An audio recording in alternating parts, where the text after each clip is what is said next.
بہت بڑی شے ہے اور اللہ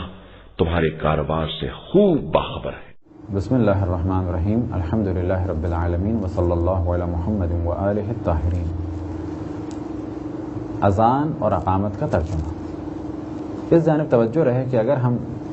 اذان اور اقامت اور اسی طرح سے نماز میں پڑھی جانے والی چیز کے ترجمے سے آشنا ہوں تو کچھ حد تک خضوع و خشوع میں اضافہ ہوگا، لیکن ہر حال میں اس جانب توجہ رہنی چاہیے کہ جو تمام کائنات کا مالک ہے، ہم اس کی بارگاہ میں کھڑے ہیں، یہ تصور بھی ایک حد تک خضوع و خشوع کا سبب بنے گا، اور جتنا جتنا معرفت خداوند تبارک و تعالیٰ میں اضافہ ہوتا چلا جائے گا، خضوع و خشوع میں بھی اضافہ ہوتا چلا جائے گا۔ لیکن بقول حضرت آیت اللہ العظمہ بہجت کے کہ جس طرح سے اور چیزوں کے لیے پریکٹس کی ضرورت ہے، مشق کی ضرورت ہے، بالکل اسی طرح سے نماز میں خضوع و خشوع کے لیے پریکٹس کی ضرورت ہے کہ انسان توجہ کے ذریعے سے اللہ سبحانہ و تعالیٰ کی بارگاہ میں خضوع اور خشوع کو پیدا کرے۔ اذان میں جو سب سے پہلے چیز ہے وہ ہے 4 دفعہ اللہ اکبر، یعنی اللہ سبحانہ و تعالیٰ ہر چیز سے بلند و برتر ہے، اور اسی طرح سے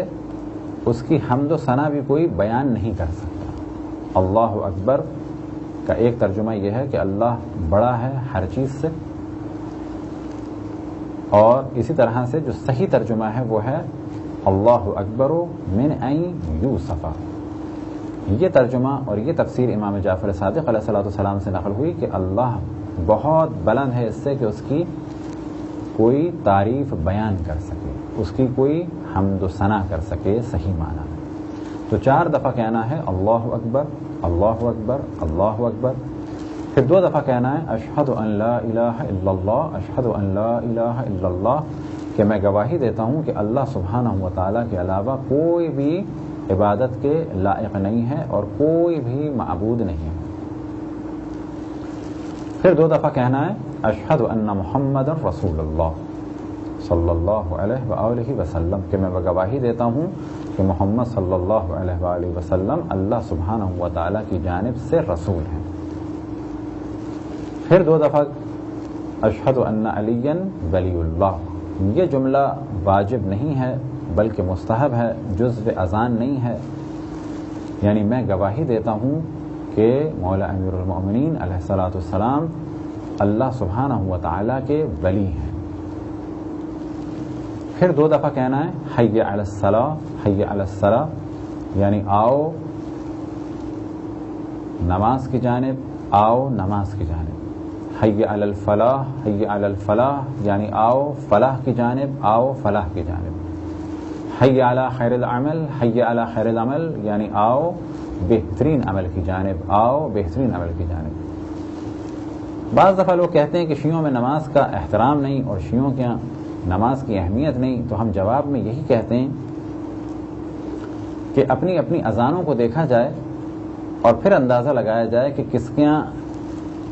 نماز کے بارے میں کیا جملے کہے جا رہے ہیں۔ ہم نماز کے بارے میں کہتے ہیں حی علی خیر العمل، آؤ بہترین عمل کی جانب، آؤ بہترین عمل کی جانب۔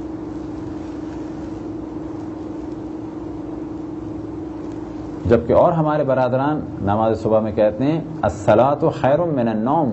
یہ جملہ بعد میں حضرت عمر کے دور میں داخل کیا گیا کہ نماز سونے سے بہتر ہے۔ صحیح ہے کہ نماز سونے سے بہتر ہے،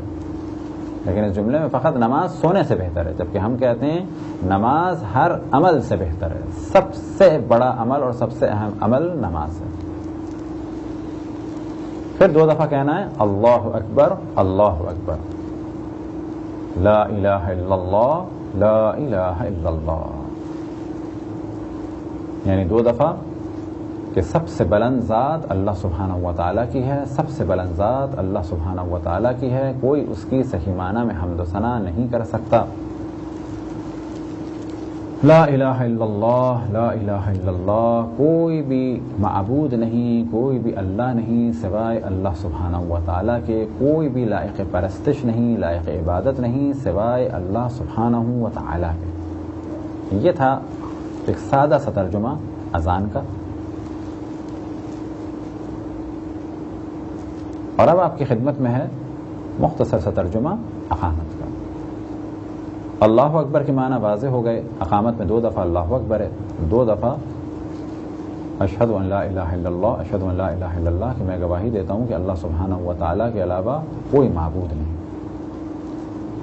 اشہد ان محمد رسول اللہ 2 دفعہ، یعنی میں گواہی دیتا ہوں کہ محمد صلی اللہ علیہ وآلہ وسلم اللہ سبحانہ و تعالیٰ کی جانب سے رسول۔ پھر 2 دفعہ ہے اشہد ان علی ولی اللہ کہ میں گواہی دیتا ہوں کہ علی ابن ابی طالب علیہ السلام اللہ سبحانہ و تعالیٰ کے ولی ہیں۔ پھر 2 دفعہ حی علی الصلاۃ، آؤ صلاح کی جانب، حی علی الفلاح، آؤ فلاح کی جانب، حی علی خیر العمل، آؤ بہترین عمل کی جانب، قد قامت الصلاۃ، قد قامت الصلاۃ کہ نماز قائم ہو گئی، نماز قائم ہو گئی، اللہ اکبر کہ اللہ سبحانہ و تعالیٰ سب سے بلند اور برتر ہے، ذات میں بھی اور صفات میں بھی، اور کوئی اس کی صحیح معنی میں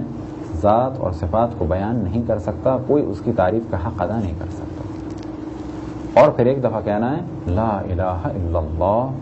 کہ اللہ سبحانہ و تعالیٰ کے سوا کوئی بھی معبود نہیں ہے۔ یہ تھا مختصر سا ترجمہ اقامت کا۔ خداوند تبارک و تعالیٰ سے دعا ہے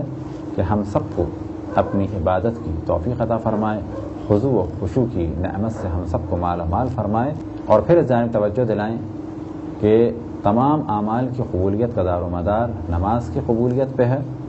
اور نماز کی قبولیت کا دار و مدار مودت اہل بیت علیہم الصلاۃ والسلام پر ہے، اور یہی وہ مودت ہے کہ اس کا اظہار نماز میں ضروری ہے،